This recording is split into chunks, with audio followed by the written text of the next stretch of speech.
ਅੱਜ प्रधानमंत्री साहब का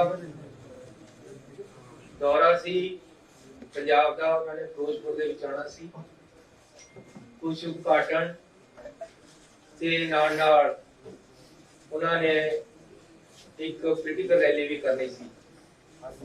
सो रास्ते दे विच वादा होने करके वो वापस मुंडा पिया, उस गल का सानू खेद है। आफ्टर ऑल वो देश के प्रधानमंत्री है, सरकार मिलके चलदियां हमेशा। ऐसे अपने प्रधानमंत्री का पूरा सत्कार करते हैं। डेमोक्रेटिक सिस्टम है, फेडरल सिस्टम है, चुनी हुई सरकार है। साडी जिम्मेवारी है कि असी अपने प्रधानमंत्री का सत्कार करिए ते सानू पूरा सत्कार है। मैं आप उन्हां नू रिसीव करन ते उन्हां दे नाल रहना सी। पहला तो प्रोग्राम बनिया सी कि मैं उन्हां नू बठिंडे रिसीव करना है, उस तो बाद हेलीकॉप्टर दे विच मैं उन्हां दे नाल जाना सी। फिरोजपुर जाके उन्हां दे नाल एक मीटिंग भी अटेंड करनी सी। उस तो बाद उन्होंने एक पोलिटिकल रैली करनी सी, उत्थे साडा जाण दा प्रोग्राम नहीं सी। ये बाद दे विच बनी है पोलिटिकल रैली दी प्रोग्राम, लेकिन उन्हां दा पार्टी दा प्रोग्राम सी। लेकिन कल हर किसी नूं जिन्हें भी प्राइम मिनिस्टर साहब नूं दे नेड़े जाना है, उन्हां नूं अपना कोरोना टेस्ट कराना पैंदा है। ਜਦੋਂ ਕੱਲ ਮੈਂ ਤੇ ਆਪਣੇ ਦਫ਼ਤਰ ਦੇ ਬੰਦਿਆਂ ਦਾ ਜਿਨ੍ਹਾਂ ਨੇ ਮੇਰੇ ਨਾਲ ਜਾਣਾ ਸੀ, ਉਹਨਾਂ ਦਾ ਕੋਰੋਨਾ ਟੈਸਟ ਕਰਾਇਆ, ਤਾਂ ਮੇਰੇ ਹਰ ਟਾਈਮ ਨਾਲ ਰਹਿਣ ਵਾਲੇ ਸਰਦਾਰ ਜੀ ਜਿਹੜੇ ਕਿ ਸਾਡੇ ਪ੍ਰਿੰਸੀਪਲ ਸੈਕਟਰੀ ਹੈ, ਉਹ ਕੋਰੋਨਾ ਪੋਜ਼ਿਟਿਵ ਆ ਗਏ। ਮੇਰਾ ਇੱਕ ਪੀਏ ਹਰੀ ਸਿੰਘ ਸਰਕਾਰੀ ਤੌਰ ਤੇ ਜਿਹੜਾ ਸਾਡੇ ਨਾਲ ਹੈ, ਉਹ ਕੋਰੋਨਾ ਪੋਜ਼ਿਟਿਵ ਆ ਗਿਆ।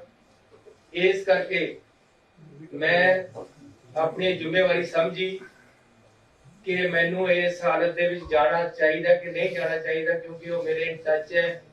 प्रधानमंत्री जी बहुत ही कीमती शख्सियत होंगे हैं, उन्होंने इन टच होना इस तरह, जबकि मेरे in touch they which corona वाला बंदा आया हुआ है, जाना चाहिए कि नहीं। मैं इस बारे राती अपनी कैबिनेट के नाल दी राय मंगी। कैबिनेट ने मैनू राय दी कि सानू प्रधानमंत्री जी के ऑफिस नूं दस देना चाहिए है कि मैं कोरोना पॉजिटिव दे टच विच आया, इस करके मैनू आदेश दिते जाण कि मैं तुहाडा स्वागत करन ते पहुंचा कि ना पहुंचा। उत्तों सानू लिखती तौर पे आदेश आया व्हाट्सएप ते मैसेज कि हिमाचल ते हरियाणा के मुख्यमंत्री भी बीसी से जुड़ रहे, तुसी भी बीसी से जुड़ जाओ, ਤੁਹਾਨੂੰ ਫਿਰ ਇਸ ਹਾਲਤ 'ਚ ਨਾਲ ਨਹੀਂ ਆਣਾ ਚਾਹੀਦਾ। ਇਸ ਲਈ ਮੈਂ ਆਪਣੇ ਫਾਈਨਾਂਸ ਮਿਨਿਸਟਰ ਮਨਪ੍ਰੀਤ ਬਾਦਲ ਜੀ ਦੀ ਡਿਊਟੀ ਲਗਾਈ ਕਿ ਉਹ ਪ੍ਰਧਾਨ ਮੰਤਰੀ ਜੀ ਦਾ ਬਠਿੰਡੇ ਹਵਾਈ ਅੱਡੇ ਤੇ ਸਵਾਗਤ ਕਰਨ, ਤੇ ਨਾਲ ਹੀ ਮੈਂ ਆਪਣੇ ਡਿਪਟੀ ਸੀਐਮ ਤੇ ਫਿਰੋਜ਼ਪੁਰ ਦੇ ਐਮਐਲਏ ਪਿੰਕੀ ਜੀ ਦੀ ਡਿਊਟੀ ਲਗਾਈ ਕਿ ਉਹ ਹਰ ਇਤਿਹਾਸ ਵਰਤਾਂਗੇ। रैली दे विच सेफ तरीके नाल बंदे आण, असीं दी पूरी कोशिश करांगे। ते असीं रात नूं 3 बजे तक कोशिश करके जिन्ने भी किसान रैली ते सड़क पर बैठे सी उन्हां नूं उठाया। इहदे विच क्योंकि 5 दिनां तो केंद्र दीयां एजेंसियां आईबी, एसपीजी, प्रधानमंत्री दी जिन्नी सिक्योरिटी है, उन्हां दी टीमां उत्थे आके फिरोजपुर दे विच बैठियां, ਉਹ आप हर चीज ਨੂੰ ਮੋਨੀਟਰ कर रही हैं। ਉਹਨਾਂ ਦਾ ਹੀ ਸਾਰਾ ਪ੍ਰੋਗਰਾਮ ਉਹਨਾਂ ਦੇ ਅੰਡਰ ਹੈ, ਉੱਥੇ ਦਾ ਸਾਰਾ ਕੰਮ ਉਹਨਾਂ ਨੇ ਸੰਭਾਲਿਆ ਹੋਇਆ ਸੀ। ਇਸ ਲਈ ਉਹਨਾਂ ਨੇ ਵੀ ਨਾਲ ਮਿਲ ਕੇ ਸਾਡੇ ਨਾਲ ਪੂਰੀ ਕੋਸ਼ਿਸ਼ ਕੀਤੀ। ਬੀਜੇਪੀ ਦੇ ਇੱਕ ਸ਼ਿਕਾਵਤ ਜੀ ਹੈ, ਉਹਨਾਂ ਨੇ ਕਿਸਾਨਾਂ ਦੇ ਨਾਲ ਮੀਟਿੰਗਾਂ ਕੀਤੀਆਂ कि रास्ते खाली करवा दिते जान। अल्टीमेटली रात नूं 2-3 ਵਜੇ ਤੱਕ ਅਸੀਂ ਸਫਲ ਹੋ ਗਏ ਕਿ ਰਸਤੇ ਖਾਲੀ ਕਰਾ ਦਿੱਤੇ। ਉਹਦੇ ਵਿੱਚ ਰਾਤ ਨੂੰ 1:30 ਵਜੇ ਮੈਨੂੰ ਟੈਲੀਫੋਨ ਆਇਆ ਸਾਡੇ ਚੀਫ ਸੈਕਟਰੀ ਦਾ ਕਿ ਜੀ ਜਿਹੜੇ ਐਜੀਟੇਟਰ ਹੈ ਉਹ ਇਹ ਗਰੰਟੀ ਸੀਐਮ ਆਫਿਸ ਵੱਲੋਂ ਮੰਗਦੇ ਆ ਕਿ ਜੀ ਅਸੀਂ ਤਾਂ ਉੱਠਾਂਗੇ ਸਾਨੂੰ ਪ੍ਰਾਈਮ ਮਿਨਿਸਟਰ ਸਾਹਿਬ ਤੋਂ ਗਰੰਟੀ ਦਵਾਈ ਜਾਵੇ ਕਿ ਉਹ ਉਹਨਾਂ ਨਾਲ ਮੀਟਿੰਗ ਕਰਨਗੇ। ਮੈਂ ਉਹਨਾਂ ਨੂੰ ਕਿਹਾ ਰਾਤ ਨੂੰ ਪ੍ਰਾਈਮ ਮਿਨਿਸਟਰ ਸਾਹਿਬ ਨਾਲ ਤਾਂ ਹੋ ਨਹੀਂ ਸਕਦੀ ਗਰੰਟੀ, ਤੁਸੀਂ ਮੇਰੇ ਆਫਿਸ ਵੱਲੋਂ ਡੀਸੀ ਤੇ ਲਿਖਾ ਕੇ ਦੇ ਦਿਓ ਕਿ ਅਸੀਂ ਤੁਹਾਨੂੰ ਪ੍ਰਾਈਮ ਮਿਨਿਸਟਰ ਸਾਹਿਬ ਦਾ ਟਾਈਮ ਦਵਾ ਦਾਂਗੇ, ਤੁਸੀਂ ਰਸਤੇ ਖਾਲੀ ਕਰ ਦਿਓ। ਅਲਟੀਮੇਟਲੀ ਰਾਤ ਨੂੰ ਕਿਸਾਨ ਮੰਨ ਗਏ, ਉਹਨਾਂ ਨੇ ਰਸਤੇ ਖਾਲੀ ਕਰਤੇ ਤੇ ਸਾਰੇ ਰਸਤੇ ਸਮੂਥਲੀ ਚੱਲਣ ਲੱਗੇ। ਉਸ ਤੋਂ ਬਾਅਦ ਮੈਂ ਰਾਤ ਨੂੰ ਲਗਭਗ 1:45 ਵਜੇ ਆਈਬੀ ਦੇ ਡਾਇਰੈਕਟਰ ਸਾਹਿਬ ਨੂੰ ਟੈਲੀਫੋਨ ਕੀਤਾ ਹੈ। ਬਾਈ ਚਾਂਸ ਉਹਨਾਂ ਨੇ ਚੱਕਿਆ ਨਹੀਂ। ਮੈਂ ਡੀਜੀਪੀ ਨੂੰ ਕਿਹਾ ਕਿ ਉਹਨਾਂ ਦਾ ਮੈਨੂੰ ਨੰਬਰ ਭੇਜੋ ਪਹਿਲਾਂ। ਉਹਨਾਂ ਨੇ ਮੈਨੂੰ ਨੰਬਰ ਭੇਜਿਆ, ਮੈਂ ਆਪ ਉਹਨਾਂ ਨੂੰ ਕਾਲ ਕੀਤੀ ਕਿ ਹਾਲਾਤ ਬਿਲਕੁਲ ਕਲੀਅਰ ਹੋ ਗਏ ਆ ਉਹਨਾਂ ਨੂੰ ਦੱਸਣ ਵਾਸਤੇ ਤੇ ਉਹਨਾਂ ਦੀ ਰਾਏ ਪੁੱਛਣ ਵਾਸਤੇ, ਲੇਕਿਨ ਉਸ ਸਮੇਂ ਉਹ ਚੱਕ ਨਹੀਂ ਸਕੇ। 3 ਵਜੇ ਤੱਕ ਇਹ ਕੰਮ ਐਸੀ ਕੀਤਾ ਹੈ। ਸਵੇਰੇ ਲਗਭਗ 6:30 ਵਜੇ ਮੈਨੂੰ ਆਈਬੀ ਡਾਇਰੈਕਟਰ ਦਾ ਟੈਲੀਫੋਨ ਆਇਆ। ਪਹਿਲਾਂ ਮੈਂ ਨਹੀਂ ਚੱਕ ਸਕਿਆ, ਕੁਝ ਮਿੰਟਾਂ ਬਾਅਦ ਮੈਂ ਉਹਨਾਂ ਨੂੰ ਕੀਤਾ, ਉਹਨਾਂ ਨਾਲ ਡਿਸਕਸ ਕੀਤਾ। ਉਹਨਾਂ ਨੇ ਮੈਨੂੰ ਦੱਸਿਆ ਕਿ ਰਾਤ ਸਾਰਾ ਠੀਕ ਹੋ ਗਿਆ, ਸਾਰੀ ਪੁਲਿਸ ਨੇ ਬੜੀ ਮਦਦ ਕੀਤੀ ਹੈ, ਸਾਡਾ ਡੀਜੀ ਵੀ ਖੁਸ਼ ਸੀ, ਸਾਰਾ ਕੁਝ ਠੀਕ ਹੋਇਆ। ਇਹ ਰਸਤੇ ਐਸੀ ਜਿਹੜੀ ਰੈਲੀ ਹੋਣੀ ਸੀ ਉਹਨਾਂ ਵਾਸਤੇ ਖੁਲਵਾਏ ਸੀ, ਉਹਨਾਂ ਦਾ ਹੀ ਪ੍ਰੋਗਰਾਮ, ਕਿਉਂਕਿ ਤਾਂ ਕਿ ਕੋਈ ਰੈਲੀ ਵਿੱਚ ਆਉਣ ਵਾਲੇ ਬੰਦੇ ਨੂੰ ਅਸੁਵਿਧਾ ਨਾ ਹੋਵੇ।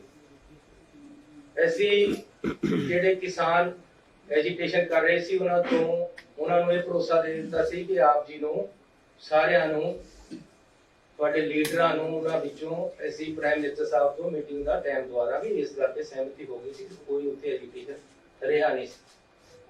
ਉਸ ਤੋਂ ਬਾਅਦ ਸਵੇਰੇ ਪ੍ਰਧਾਨ ਮੰਤਰੀ ਜੀ ਦਾ ਜਿਹੜਾ ਪ੍ਰੋਗਰਾਮ ਸਾਨੂੰ ਆਇਆ ਸੀ ਉਹ ਮੈਂ ਤੁਹਾਨੂੰ ਦੱਸਣਾ ਚਾਹੁੰਦਾ ਕਿ ਇਹ ਮਿੰਟ ਟੂ ਮਿੰਟ ਪ੍ਰੋਗਰਾਮ ਪ੍ਰਧਾਨ ਮੰਤਰੀ ਜੀ ਵੱਲੋਂ ਆਇਆ ਹੈ, ਉਹਨਾਂ ਦੇ ਆਫਿਸ ਵੱਲੋਂ ਆਇਆ ਹੈ। ਸਾਨੂੰ ਉਹਦੇ ਵਿੱਚ ਕੋਈ ਵੀ ਕਿੰਤੂ ਪ੍ਰੰਤੂ ਕਰਨ ਦਾ ਜਾਂ ਕੋਈ ਵੀ ਸਾਨੂੰ ਹੁਕਮ ਨਹੀਂ ਸੀ। ਸੀਟਿੰਗ ਅਰੇਂਜਮੈਂਟ ਵੀ ਪ੍ਰਧਾਨ ਮੰਤਰੀ ਜੀ ਦੇ ਦਫ਼ਤਰ ਤੋਂ ਆਇਆ ਕਿ ਪ੍ਰਧਾਨ ਮੰਤਰੀ ਜੀ ਕਿੱਥੇ ਬੈਠਣਗੇ, ਉਹਨਾਂ ਦੇ ਨਾਲ ਕੌਣ ਬੈਠੇਗਾ, ਦੂਸਰੇ ਪਾਸੇ ਕੌਣ ਬੈਠੇਗਾ, ਤੀਸਰੇ ਪਾਸੇ ਕੌਣ ਬੈਠੇਗਾ, ਹੈਲੀਕਾਪਟਰ ਦੇ ਵਿੱਚ 4 ਸੀਟਾਂ ਹੋਣਗੀਆਂ, ਉਹਦੇ ਵਿੱਚ ਕੌਣ ਕੌਣ ਬੈਠੇਗਾ, ਪ੍ਰਧਾਨ ਮੰਤਰੀ ਜੀ ਜਿੱਥੇ ਜਾਣਗੇ ਕਿਸ ਤਰੀਕੇ ਦੇ ਨਾਲ ਜਾਣਗੇ, ਜਹਾਜ਼ ਵਿੱਚ ਕਿੱਥੇ ਜਾਣਗੇ ਤੇ ਗੱਡੀ 'ਚ ਕਿੱਥੇ ਜਾਣਗੇ। ਟੋਟਲ ਪ੍ਰੋਗਰਾਮ ਜਿਹੜਾ ਬਠਿੰਡੇ ਤੋਂ ਫਿਰੋਜ਼ਪੁਰ ਜਾਣ ਦਾ ਬਾਈ 에ਅਰ ਸੀ। 3 ਹਵਾਈ ਅੱਡੇ ਜਿੱਥੇ ਹੈਲੀਪੈਡ ਉਹ ਫਿਰੋਜ਼ਪੁਰ ਦੇ ਵਿੱਚ ਬਣਾਏ ਗਏ ਤਾਂ ਕਿ ਪ੍ਰਧਾਨ ਮੰਤਰੀ ਜੀ ਕਿਸੇ ਵੀ ਜਗ੍ਹਾ ਉਤਰ ਸਕਦੇ, ਇੱਕ ਚ ਦੂਜੇ ਜਾਂ ਤੀਜੇ। ਇਹ ਵੀ ਅਸੀਂ ਕਿਹਾ ਕਿ ਜੀ ਮੀਂਹ ਦੇ ਵਿੱਚ ਹੋ ਸਕਦਾ ਕੱਲ ਨੂੰ ਮੀਂਹ ਹੋਵੇ। ਜੋ ਮੈਨੂੰ ਮੇਰੇ ਡੀਜੀਪੀ ਨੇ ਦੱਸਿਆ, ਉਹਨਾਂ ਨੇ ਇਹ ਵੀ ਦੱਸਿਆ ਕਿ ਅਸੀਂ ਉਹਨਾਂ ਨੂੰ ਕਿਹਾ ਸੀ ਕਿ ਬਰਸਾਤ ਵੀ ਹੈ, ਐਜੀਟੇਸ਼ਨ ਵੀ ਹੈ, ਜੇ ਕੈਂਸਲ ਹੋ ਸਕਦਾ ਪ੍ਰੋਗਰਾਮ ਕੈਂਸਲ ਕਰ ਦਿੱਤਾ ਜਾਵੇ, ਲੇਕਿਨ ਉਹਨਾਂ ਨੇ ਕੰਟੀਨਿਊ ਕੀਤਾ ਹੈ। ਉਸ ਤੋਂ ਬਾਅਦ 3 ਹੈਲੀਪੈਡ ਬਣਾਏ ਗਏ। ਹੈਲੀਕਾਪਟਰ ਮੀਂਹ ਚ ਉੜੇਗਾ ਇਸ ਗੱਲ ਦੀ ਛੋਟੀ ਸੀ ਉੱਪਰ ਉੱਥੋਂ, ਇਸ ਲਈ 3 ਹੈਲੀਪੈਡ ਬਣਾਏ ਗਏ। ਕਿਹੜੇ ਵਿੱਚ ਉਤਰਨਾ ਇਹ ਡਿਸਾਈਡ ਹੋ ਗਿਆ ਸੀ, ਲੇਕਿਨ ਚਕਮਾ ਦੇਣ ਵਾਸਤੇ ਸਿਕਿਉਰਿਟੀ ਦੇ ਆਪਣੇ ਤਰੀਕੇ ਹਨ ਕਿ 3 ਹੈਲੀਪੈਡ ਬਣਦੇ ਆ। ਉਹਦੇ ਵਿੱਚ ਮੈਂ ਤੁਹਾਨੂੰ ਪ੍ਰੋਗਰਾਮ ਦੱਸ ਦੇਣਾ ਜੋ ਸਾਨੂੰ ਆਇਆ ਸੀ। ਜਨਵਰੀ 5 9:30 ਤੇ डिपार्चर दिल्ली एयरपोर्ट को 10:25 पे एयर अराइवल बठिंडा एयरपोर्ट, 10:30 पे डिपार्चर बठिंडा एयरपोर्ट 5 मिनट बाद बाय MI-17 हेलीकॉप्टर, 11:05 पे अराइवल किला चौक हेलीपैड फिरोजपुर। ये प्रोग्राम सानू लिखती तौर से उत्थों आया हुआ है। कोई भी सोच नहीं सी कि बाई रोड भी प्राइम मिनिस्टर साहब को लेके जाना है, ना ही कोई प्रोग्राम सी। सानू ये एग्जैक्ट दस्या गया सी कि हेलीकॉप्टर ते उन्होंने जाना है। ये मौके दे मौके उन्हां दी एजेंसियां वालों अफसरां वालों मिल के मौके दे मौके सड़क दे राही ले जाया गया है।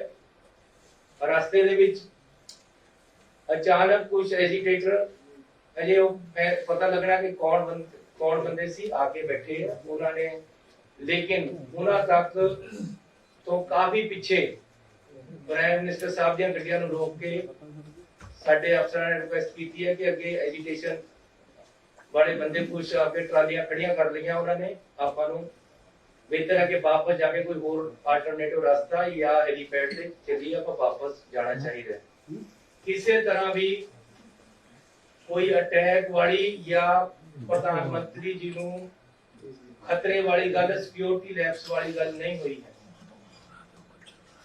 ये एजिटेशन पंजाब दे विच चोणां आ रही हैं, रोज मेरे नाल भी हुंदे हैं। हर स्टेट दे विच जदों चोणां होंदियां डेमोक्रेटिक सिस्टम है, कोई ना कोई सड़क पे आके बैठ जाता है, इहदे विच हो जाता है। रात भी मेरे पुलिस वालियां ने मैनू कई बार टेलीफोन कीते कि जी असीं लाठी चार्ज करके इन्हां नूं पासे कर दिए, अरेस्ट कर लिए। मैं क्या नहीं, नेगोशिएट करके मनाओ, इन्हां नूं मनाओ किसी तरह भी। अल्टीमेटली असीं रात भी कामयाब होए आ उन्हां नूं पासे करन दे विच, मनाउण दे विच। इहदे विच खतरे वाली कोई गल नहीं हुई। प्रधानमंत्री जी ते कोई हमला नहीं होया, ना ही ऐसा दी कोई सोच हुई है। पहला भी किसान एजिटेशन दिल्ली दे विच किसान चलिया, उत्थे भी किसान बैठे रहे, उन्हां दी भी कुछ मंगां सी जिहड़ियां साल बाद मन होईयां ते उन्हां ने पीसफुली उत्थों करना चक लिया। अज भी जे कोई पीसफुल प्रोटेस्ट रास्ते दे विच करना आ गया तां इस नूं प्रधानमंत्री दी सिक्योरिटी दे नाल या उन्हां नूं कोई खतरे दे नाल नहीं जोड़िया जाना चाहिए।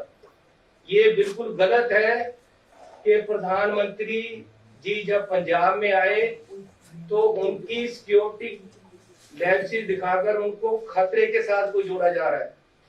ये राजनीति इसमें नहीं होनी चाहिए। We have every respect for our prime minister. कोई भी ऐसी बात नहीं हुई कि उनकी शान में या उनकी सिक्योरिटी को कोई खतरा हुआ हो। पंजाब सरकार, पंजाब पुलिस इसमें सक्षम है। ये इस कारण हुआ कि हेलीपैड से हेलीकॉप्टर पे जाना था, अचानक प्रोग्राम सड़क पे जाने का बनाया गया, जो कि प्रोग्राम में नहीं था, पहले से नहीं था। फिर भी आगे एजिटेटर बैठे हैं, पीछे काफी पीछे गाड़ियां रोककर बता दिया गया कि आगे एजिटेशन वाले एकदम सड़क पे आकर बैठ गए। अब सड़क पे एकदम कोई ट्राली लगाकर बैठ जाए, उसको हटाने में 10, 15, 20 मिनट, आधा घंटा लग जाता है। इसलिए सेफ साइड के लिए प्रधानमंत्री जी को बोला गया कि आप पीछे आ जाएं, हम अदर रूट या बाई हेलीपैड आपको ले चलते हैं, लेकिन उन्होंने वापस जाने का फैसला किया।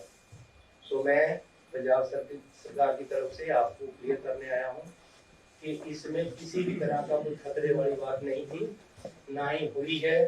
ये टोटली एक पीसफुल एजिटेटर आकर अचानक सड़क पे बैठ गए, जिस सड़क पे हमारा जाने का कोई प्रोग्राम नहीं था। प्रोग्राम हेलीपैड के साथ जाने, हेलीकॉप्टर पे जाने का था, और किसी तरह का कोई खतरा यहाँ नहीं है और ना ही था, ना ही प्रधानमंत्री जी को ऐसा हुआ है। लेकिन फिर भी प्रधानमंत्री जी को या उन्होंने अपने तरफ तरीके से, उनकी टीम ने फैसला वापस जाने के ले लिया, जबकि हेलीकॉप्टर से जा सकते थे, अदर रूट से भी जा सकते थे, लेकिन वो वापस गए हैं। हमें इस चीज का खेद है, हमें पीड़ा है। हम अपने प्रधानमंत्री जी को पूरा सत्कार और प्यार देते हैं और देते रहेंगे। बीजेपी के जो नेता प्रेस कॉन्फ्रेंस करके सरकार को या रिलेशन खराब करने की बात कर रहे हैं, ऐसी बात मत करें। ये पॉलिटिक्स नहीं है, हम राजनीति इसी बातों में नहीं करते हैं। अगर प्रधानमंत्री जी हमारे आएंगे तो कुछ देकर ही जाएंगे पंजाब को, और हम चाहते हैं।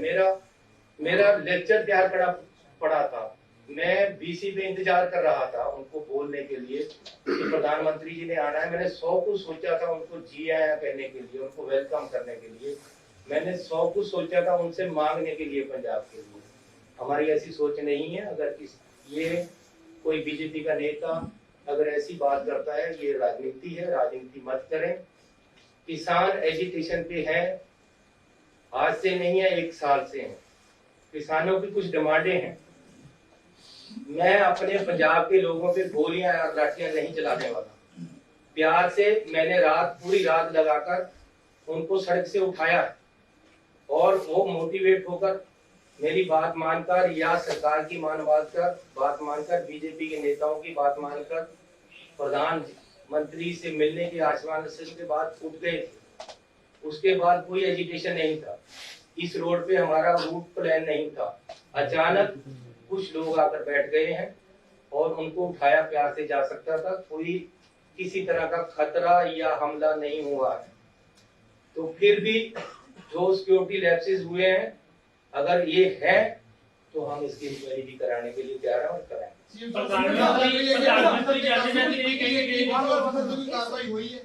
कोई ऐसी कार्रवाई नहीं हुई है, क्योंकि अभी तक कोई ऐसा गल नहीं है। किसी तरह का प्रधानमंत्री जी से कोई खतरा नहीं सी। इस तरोड़ मरोड़ के गल होर पासे लिजाण की कोशिश किसी पार्टी वालों नहीं करनी चाहिए। ना ही कोई इदां दी गल है। We have every respect over for CM I am here. प्यार से पूछो, एक का जवाब। बीजेपी ਦੇ ਲੀਡਰ ਤਾਂ ਕਰ ਹੀ ਰਹੇ ਨੇ, ਬਟ ਤੁਹਾਡੇ ਜਿਹੜੇ ਸਾਬਕਾ ਮੁੱਖ ਮੰਤਰੀ ਆ ਕੈਪਟਨ ਅਮਰਿੰਦਰ ਸਿੰਘ, ਉਹ ਵੀ ਕਹਿ ਰਹੇ ਕਿ ਬਹੁਤ ਵੱਡੀ ਲੈਪਸ ਹੋਈ ਆ ਕਿ ਅੱਜ ਹੀ ਜਿਹੜਾ ਰਾਸ਼ਟਰਪਤੀ ਰਾਜ ਲਗਾ ਦੇਣਾ ਚਾਹੀਦਾ ਹੈ। देखो, आज नहीं तो 4 दिन लगना ही है। मेरी कोई मुख्यमंत्री या साडी कैबिनेट या कांग्रेस पार्टी इस गल पे नहीं खड़ी है। ना ही ऐसी कोई ये कह रहे हैं कि तुसी ना लगाओ, लेकिन मैं ये कह रहा कि अननेसेसरीली राजनीति नहीं होनी चाहिए। ये बिल्कुल ही नॉन पोलिटिकल मसला है। 1 साल तो किसान दिल्ली विच भी बैठे हैं यार, उत्थे क्या हो गया सी? आखिर 1 साल उत्थे नहीं पीसफुली बैठे रहे। उन्होंने क्या ही ना करे किसी ते अटैक किया है। मैं अपने किसानों ते किवें गोली चलादा, मैं उन्होंने ते किवें लाठियां मारा। मैं जब मैं प्यार नाल ठाल सकदा उन्होंने, रात नूं ठालिया ही है। मैनू रात भी होम मिनिस्टर साहब का टेलीफोन आया है कि जी बंदे सड़क ते आके बैठ गए, साडी रैली है। प्राइम मिनिस्टर साहब ने तो बाई रोड जाना ही नहीं सी, उन्होंने रोकण वास्ते नहीं सी बैठिया कोई। हो सकता वो एजिटेटर नूं रोकण वास्ते बैठे होण, उत्थे तक तो गया ही कोई नहीं। एक मिनट, राजनीति जी पूछ लेना, राजनीति जी पूछ लेना।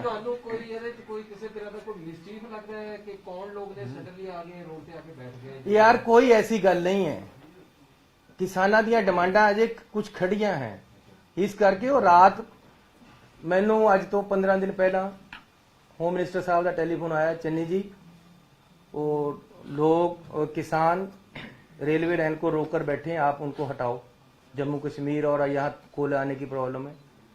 ऐसे उन्होंने उठाया है, हमने उनको उठाया है, उनसे बातचीत करके यहाँ मैंने खुद बुलाकर मीटिंग की और उनको प्रेरित किया कि भाई नहीं, किसानों का भी नुकसान हो रहा है, देश का नुकसान हो रहा है, आगे भी कोला जाना है, आप उठो, आप डिमांड बताओ। मैंने उनकी डिमांडें मानी है।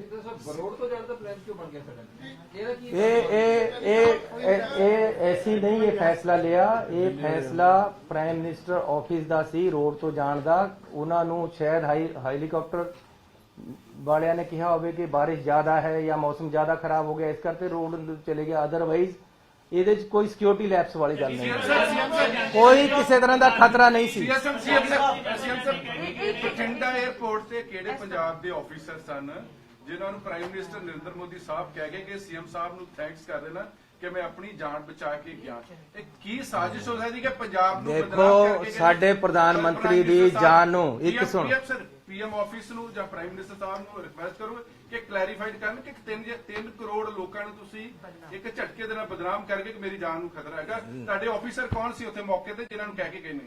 मैं जे उन्होंने गुस्से विच कुछ कहा है या राजनीतिक सोच दे नाल कुछ कहा है, मैं इस ते टिप्पणी नहीं करना चाहता। लेकिन जे उन्होंने कहा है तो मैं इन्ना जरूर कहना चाहता है कि प्रधानमंत्री हैं वो साडे, उन्हां दी जान नूं जे खतरा होएगा तो मैं अपना खून उन्हां तो पहला डोलांगा। ये पंजाबियों की फितरत है। पंजाबी मर नहीं मर जाएगा। एक गल सुन लो, पंजाबी मर नहीं मर जाएगा। नहीं करेगा। नंबर 1 ਨੰਬਰ 2 ਘਰ ਵਾਲੇ ਮਹਿਮਾਨ ਤੇ ਕੋਈ ਅਟੈਕ ਹੁੰਦਾ ਤਾਂ ਆਪਣੀ ਛਾਤੀ ਪਹਿਲਾਂ ਲਾਏਗਾ। ਇਸ ਕਰਕੇ ਇੱਕ ਸੁਣੋ ਜੀ ਜਿੰਨੀ ਜਾਂ ਸਾਡੀ ਕੈਬਨਿਟ ਆਪ ਪੂਰੇ ਹੋकर ਨੂੰ ਦੇ ਦੇਗੀ, ਲੇਕਿਨ ਆਪਣੇ ਦੇਸ਼ ਦੇ ਪ੍ਰਧਾਨ ਮੰਤਰੀ ਤੇ ਕਦੇ ਉਹ ਨਹੀਂ ਆਣ ਦੇਗੀ। ਲੇਕਿਨ ਨਾਲ ਨਾਲ ਕਿਸੇ ਤਰ੍ਹਾਂ ਦਾ ਇੱਥੇ ਕੋਈ ਖਤਰਾ ਨਹੀਂ ਸੀ, ਕੋਈ ਨੁਕਸਾਨ ਨਹੀਂ ਹੋਇਆ, ਨਾ ਹੀ ਜਦੋਂ ਵੀ ਪੀਐਮ ਤੋਂ ਨਿਕਲਦੇ ਆ ਕਿਤੇ ਜਾਣਾ ਹੈਗਾ ਤਾਂ ਜਿਹੜਾ ਐਸਪੀਜੀ ਹੈ ਉਹ ਰੂਟ ਕਲੀਅਰ ਹੋ ਕੇ ਹੀ ਜਾਣਾ ਤਾਂ ਕੀ ਜਦੋਂ ਉਹਨੇ ਪਾਇਆ ਰੋਡ ਹੀ ਹੋਇਆ ਤਾਂ ਕਿ ਐਸਪੀਜੀ ਨੂੰ ਡੀਜੀਪੀ ਨੇ ਉਹਨਾਂ ਨੇ ਕਿਹਾ ਬੀਜੇਪੀ ਨੇ ਕਿ ਸਾਨੂੰ रूट क्लियर दी रीति थी, फिर भी किसान बैठे थे आगे। मेरा मतलब ਤੁਹਾਨੂੰ ਝੂਠ ਬੋਲਿਆ ਗਿਆ। मेरा सवाल है मेरा नाल जुड़ता ही सवाल है मेरा। अच्छा चलो सीएम साहब मेरा सवाल इन्होंने नाल जुड़ता ही सवाल है। मैं ये पूछना चाह रहा हूँ कि जब इतना हाईली वीवीआईपी स्टेट में आता है तो अगर उन्होंने बाय एयर जाना जैसे कि आप कह रहे हैं, उसके बाद भी एक रोड का अल्टरनेटिव रूट रखा जाता है। देखो गल ये है कि साडा ਤਾਂ ਉੱਥੇ ਕੰਟਰੋਲ ਹੀ ਇੰਨਾ ਨਹੀਂ ਸੀ। ਮੇਨ ਕੰਟਰੋਲ ਐਸਪੀਜੀ ਆਈਬੀ ਉੱਥੇ ਕਰ ਰਹੀ ਸੀ। ਮੰਨੋ ਵੀ ਰਾਤ ਵੀ मैं आईबी ਦੇ ਨਾਲ की ਗੱਲ ਕੀਤੀ है। होम मिनिस्ट्री सीधी इन्वॉल्व थी, हजारों आदमी उनका सिक्योरिटी का वहां था और किसी तरह की पंजाब सरकार की कोई ज्यादा वहां रोल नहीं था। लेकिन फिर भी अगर डिसीजन ये हुआ कि भाई रोड जाना है तो ये ज्वाइंट डिसीजन था। अगर ये डिसीजन हुआ है, अगर रास्ते में आकर कोई बैठा है तो वो अचानक बैठा है आकर, पहले से नहीं था। इसलिए इसको अननेसेसरीली सिक्योरिटी के साथ जोड़ना, ये दिस इज एन एजिटेशन। इसको सिक्योरिटी के साथ जोड़ना एक राजनीति हो सकती है, ये सिक्योरिटी के साथ जुड़ी हुई बात नहीं है। अगर एक साल किसान दिल्ली में बैठ सकते हैं तो क्या वो प्रधानमंत्री जी को या होम मिनिस्टर को या मुझे या किसी और को खतरा था? वो एक राजनीति नहीं थी, वो उनका एजिटेशन पीसफुल एजिटेशन था। यहां भी पीसफुल एजिटेशन था, रात हमने एजिटेशन उठाया था। अचानक कोई आकर बैठ गया तो उसमें कोई ये नहीं है कि जी किसी को खतरा था।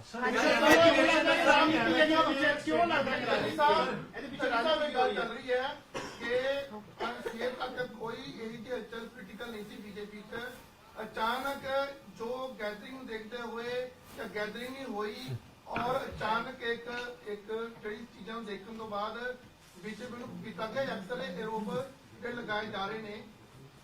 ਤੁਹਾਡੇ ਲੀਡਰ ਬੋਲੇ ਤਾਂ ਉਹਨਾਂ 'ਚ ਵੀ ਕਿਤੇ ਨਾ ਕਿਤੇ ਹੈਗੀ ਸੁਦੂਗਾ ਕੀ ਇਹ ਜੀ ਗੱਲ ਤੁਹਾਡੇ ਕੰਨ ਤੱਕ ਪਹੁੰਚੀ ਹੈ ਕਿ ਵੀ ਜਿਹੜਾ ਇੱਕ ਅਚਾਨਕ ਜਿਹੜਾ ਰਾਸ਼ ਨੂੰ ਦੇਖਦੇ ਹੋਏ ਜਾਂ ਭੀੜ ਨਾ ਹੁੰਦੇ ਹੋਏ ਇੱਕ ਮੋਦੀ ਨੇ ਆਪਣਾ ਇੱਕ ਚੁਣਾਵੀ ਰੈਲੀ ਨੂੰ ਕਾਮਯਾਬ ਬਣਾਉਣ ਦੇ ਦੇਖਦੇ ਉਹਨੇ ਇਦਾਂ ਸਟੰਟ ਜਾਂ ਤੁਹਾਨੂੰ ਇਹ ਲੱਗਾ ਜਾਂ ਹੋਇਆ? देखो रात यहाँ कैबिनेट मीटिंग थी, लगभग 9:30 बजे मैं यहाँ से निकला। मेरे घर से पहले एकदम 25-50 आदमी मेरी गाड़ी के आगे बैठ गए। मैंने ड्राइवर को बोला अभी पीछे लो गाड़ी पीछे घुमाई, हम दूसरे रास्ते से घर अपने चले गए। अब मैं ये अगर रात को वही FIR कर देता कि जी ये तो मेरी जान पे पड़े थे, वो जान पे थोड़े पड़े थे यार, उनकी कोई प्रॉब्लम है। वो अनएम्प्लॉयड यूथ था या ETT टीचर थे जो जिनकी नौकरी नहीं लग रही थी या उनकी नौकरी में कोई प्रॉब्लम थी। ऐसे ही एक किसान कोई और अत्यावादी नहीं थे, कोई गलत आदमी नहीं थे। ये हो सकता है कोई उनका अपनी प्रॉब्लम हो, इसमें इसको सिक्योरिटी के साथ जोड़ना गलत है। मैं कह रहा हूं कि क्यों पॉलिटिक्स कर रहे हो ये? मैं अगर यहां से जाता जाता वापस मुड़ सकता हूं अपने घर को। ये सामने हुआ। अब चंडीगढ़ में यूटी पुलिस है, हमारी भी यहाँ मेरे साथ भी 10-20 बंदे होते हैं। मैं कहूं जी मुझे चंडीगढ़ वालों ने अटैक करवा दिया रात, ये कोई बात बनती है? सीएम साहब सुनील जाखड़ ने कह रहे हैं कि जो कुछ होया अनएक्सेप्टेबल है ते पीएम दे काफले नु सेफ पैसेज इंश्योर किया जाना चाहिए सी। देखो मैंने तो खुद कहा जी, मुझे खेद है, ये नहीं होना चाहिए था, मैंने कहा है। अब चंडीगढ़ कौन कौन कर रहे हो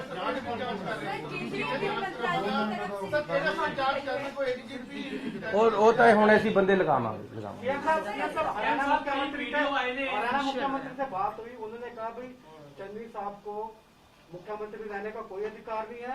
मैं राष्ट्रपति से बात करूंगा सरकार को बर्खास्त करने की। अरे रात मुझे मुख्यमंत्री के, हरियाणा के मुख्यमंत्री के घर के सामने वो रोका था। झंडा बीजेपी के लोग सुनो, रात मुझे मुख्यमंत्री हरियाणा के घर के आगे 25-30 आदमियों ने एकदम रोक लिया, आगे आकर बैठ गए। तो अब मैं कहूं कि हरियाणा का मुख्यमंत्री रिजाइन कर दे? अरे यूटी यहाँ पुलिस है, मुझे रात रोका है, मैं गाड़ी वापस लेकर दूसरे रास्ते किया, मैं अब कहूं कि यहाँ अमित शाह जी रिजाइन कर दें? किस बात का भाई? अरे ये पहली बात ये है कि this is a political agitation, इसमें सिक्योरिटी लैप्सेस वाली बात नहीं है, खतरे की कोई बात नहीं है।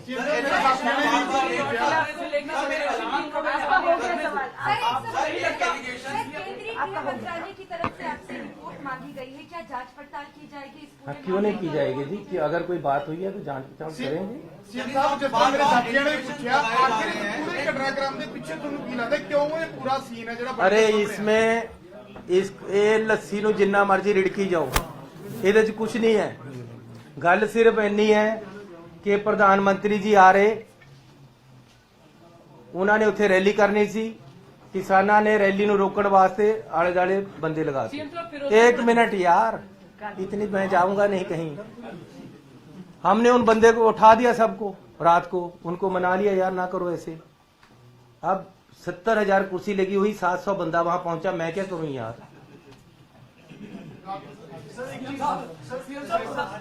प्रधानमंत्री जी ने सर एक चीज बड़ी स्पेसिफिक एमएचए ने अपनी स्टेटमेंट किया है कि necessary clearance it was taken from DGP Punjab when it was decided to travel by road.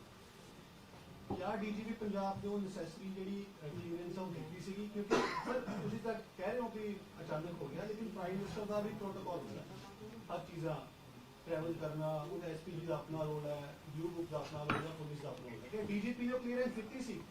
ਸੁਣੋ, ਸਾਡੇ ਫਿਰ ਮੈਂ ਦੱਸਦਾ ਕਿ ਪੁਲਿਸ ਦਾ ਰੋਲ ਬਹੁਤ ਹੀ ਲਿਮਟਿਡ ਕਰ ਦਿੱਤਾ ਗਿਆ ਸੀ। ਉੱਥੇ ਹਰ ਚੀਜ਼ ਐਸਪੀਜੀ, ਆਈਬੀ, ਕੇਂਦਰੀ ਏਜੰਸੀਆਂ ਡਿਸਾਈਡ ਕਰ ਰਹੀਆਂ ਸੀ ਉੱਥੇ, ਤੇ ਨਾਲ ਨਾਲ ਇੱਥੇ ਤੱਕ ਕਿ ਸੀਟਿੰਗ ਅਰੇਂਜਮੈਂਟ ਵੀ मेरे पास चिट्ठियां मैं ਤੁਹਾਨੂੰ जारी करांगा, दे ਦਿੰਦਾ ਹੁਣੇ। सीटिंग अरेंजमेंट भी सीएम कितने बैठेगा, कौन कितने बैठेगा, उन्होंने डिसाइड किया है।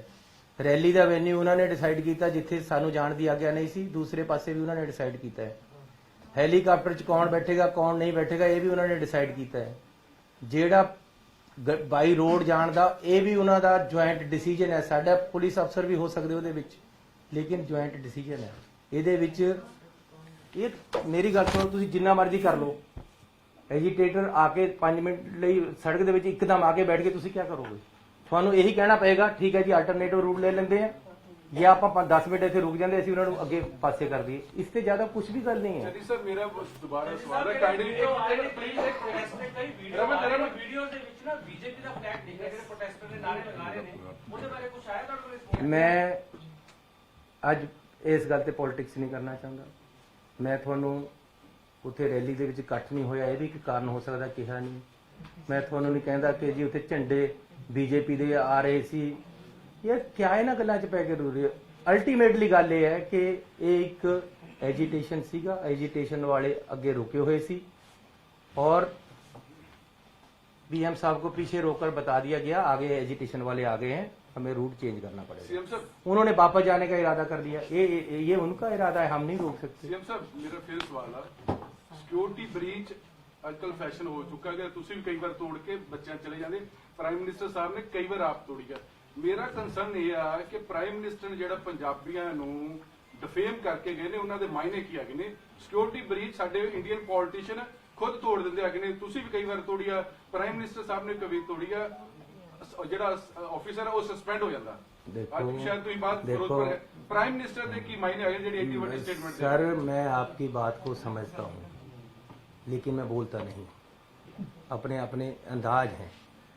मैं शरीफ सोच से चलता हूँ, मुझे कोई गाली दे देता है, मैं कहता है यार ठीक है तू अच्छा बंदा है, यही समझ लो कि मुझे गाली दी है तो मैं कह रहा हूँ तुम अच्छे बंदे। लेकिन प्रधानमंत्री बड़े हैं, मेरे से बड़े हैं उम्र में, मेरे से बड़े हैं ओहदे में, उनको एजिटेशन वालों ने आगे रोका है वो पीछे रुक गए हैं, किसी तरह का जान माल का खतरा नहीं था। लेकिन अगर उन्होंने गुस्से में या राजनीतिक तौर पे कुछ मुझे कह दिया है, मुझे एक्सेप्टेड है, मैं उनको जवाब नहीं देना चाहता। मैं उनको कहता हूँ खुश आमदीद, आप फिर आओ, लेकिन हम आगे से अच्छे इंतजाम करेंगे, आपको ऐसी दिक्कत नहीं है।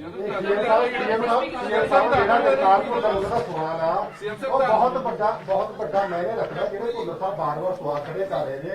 ਤੁਸੀਂ ਕਿਹਾ ਕਿ 1 ਸਾਲ ਕਿਸਾਨ ਉੱਥੇ ਬੈਠੇ, ਪ੍ਰਧਾਨ ਮੰਤਰੀ ਨੇ ਸਮੁੱਚੇ ਪੰਜਾਬੀਆਂ ਦੀ ਜਿਹੜੀ ਐਡੀ ਵੱਡੀ ਗੱਲ ਕਹਿ ਕੇ ਗਏ ਆ ਵੀ ਸ਼ੁਕਰ ਆ मैं ਉੱਥੇ ਜਿੰਦਾ ਆ गया, ਇਹ ਬਹੁਤ ਵੱਡੀ ਗੱਲ ਆ। अरे मैं कह रहा हूँ भाई साहब, कह रहा हूँ मैं, ਪੰਜਾਬੀਆਂ ਨੂੰ ਪਹਿਲਾਂ ਅੱਤਵਾਦੀ ਦੱਸਿਆ ਗਿਆ, ਖਾਲਿਸਤਾਨੀ ਦੱਸਿਆ ਗਿਆ, मतलब की नहीं इतना दसा है जो किसान अंदोलन देखिए